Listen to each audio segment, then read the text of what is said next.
ஹalleluya எல்லாரும் கொடுப்போம் கர்த்தருடைய சமூகத்தில்.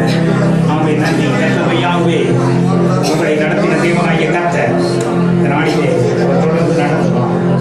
ஹalleluya நன்றி. ஆமென். நான் உமக்கு செல்ல பிள்ளை அல்லவோ, நீர் எனக்கு நல்ல தந்தை அல்லவோ,